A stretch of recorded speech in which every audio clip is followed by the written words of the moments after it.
이게 2016년 세계 경제 포럼에서 처음으로 사용된 용어인데 사용되자마자 급속하게 세계에 퍼져가지고 우리나라도 이제 4차 산업혁명이라는 말이 굉장히 많이 쓰이고 있죠. 굉장히 중요한 말입니다. 굉장히 많이 쓰여지고 있고 금융권에서도 많이 쓰는 말이고 심지어는 금융권에 4차 산업혁명 펀드도 생겼어요.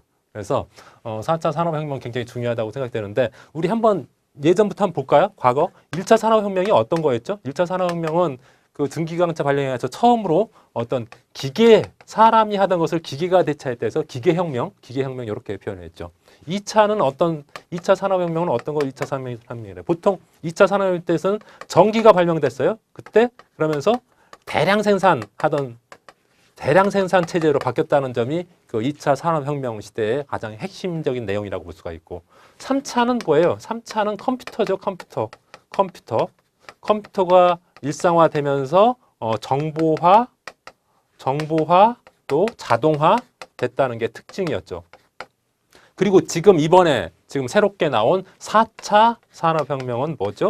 주로 인공지능, AI, 뭐 DR, VR, AR, 뭐 3D 프린터 이런 것들, 인공지능을 통한 것들 이런 것을 통해서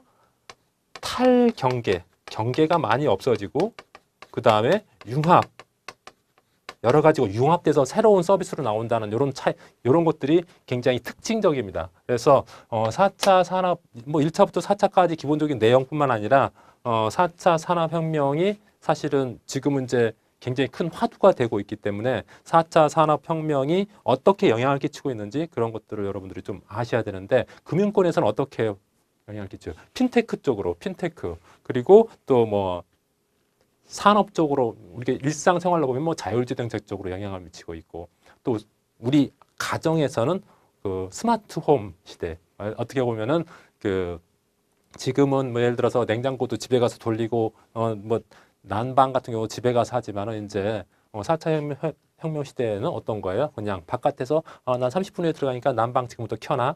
이렇게 통신으로 그냥 휴대폰 하나로 이렇게 할 수 있는 그런 시대가 돼버린 거죠.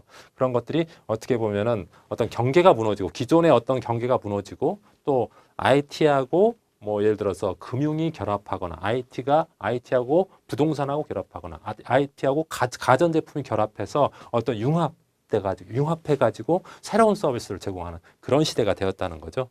4차 산업혁명에 대해서는 굉장히 중요하니까 여러분들이 좀 더 자세하게 또 공부할 필요가 있다고 생각이 됩니다. 두 번째, 개인정보를 위한 금융사기, 개인정보를 통한 금융사기에는 크게 보면 세 가지 정도가 있어요. 피싱 사기는 뭐예요? 가끔씩 전화로 그런 거 있죠? 전화로 해서, 나 뭐 금감원 사람인데, 아니면 법원인데, 뭐, 이렇게 전화해가지고 입금시키게 만드는 이런 것이 피싱이고, 그다음 스미싱이라는 게 있죠. 스미싱은 문자 사기라고 볼 수 있어요. 문자 사기, 전화 사기.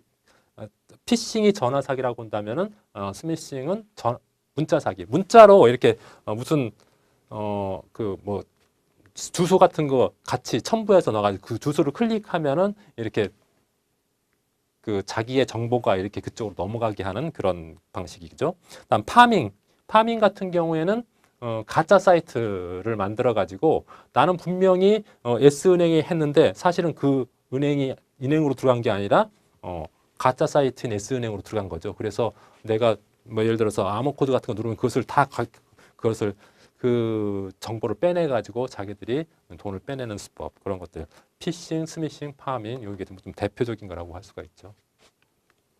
로보 어드바이저 뭐 이미 그 전 시간에도 말씀드렸다시피 로봇과 어드바이저 로봇이 상담하는 그런 시스템을 말하는 거죠. 그래서 요즘 보통 일상적으로는 사람이 고객을 만나가지고 금융 전문가, 자산관리사가 그 고객들을 만나서 그 사람의 투자 성향을 분석하고 뭐 위험을 진단해서 그 사람에 맞는 상품을 제시해 주는 것이 일반적인 상담인데 이제 로봇가 그것을 한다는 거죠. 그만큼 어떻게 보면은 사람이 할 수 있는 영역이 좀 줄어든 부분도 있습니다. 이런 것들이 어떻게 보면 핀테크의 대표적인 거죠. 핀테크의 대표적인 거라고 볼 수가 있고 이 핀테크와 관련해서 또 한 가지 알아두셔야 될 게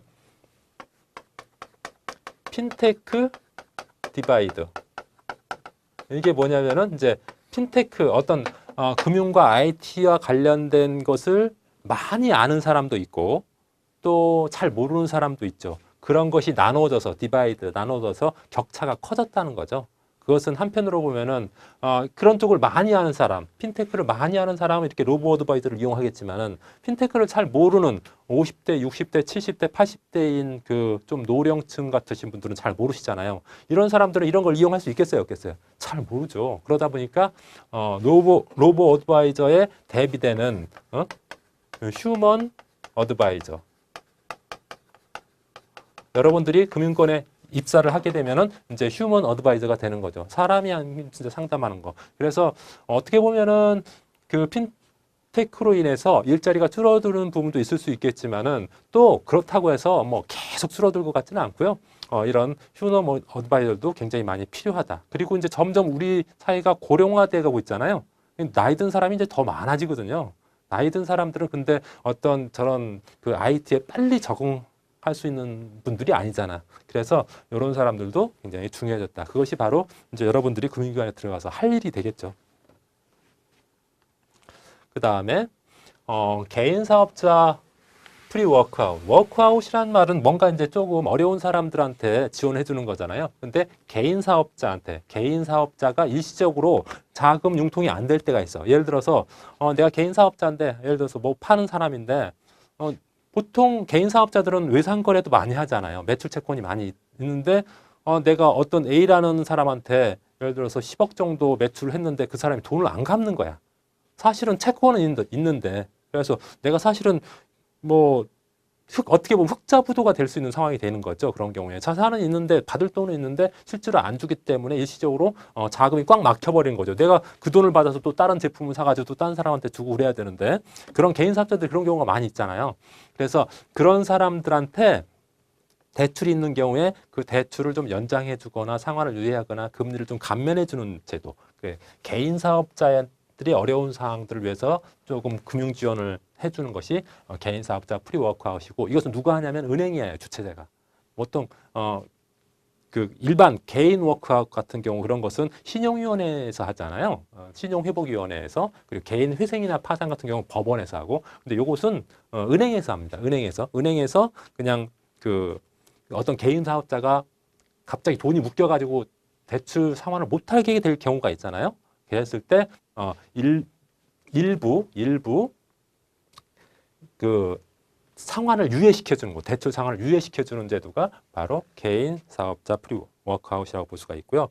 이게 2014년도에 시행이 되기 시작했는데 2014년도에는 주로 정보통신 사업 관련된 ICT 관련된 산업 부분에서만 개인 사업자 프리 워크아웃을 했는데 지금은 이제 부동산을 제외한 모든 부분에 대해서 이제 개인 사업자 프리 워크아웃 제도를 시행하고 있습니다.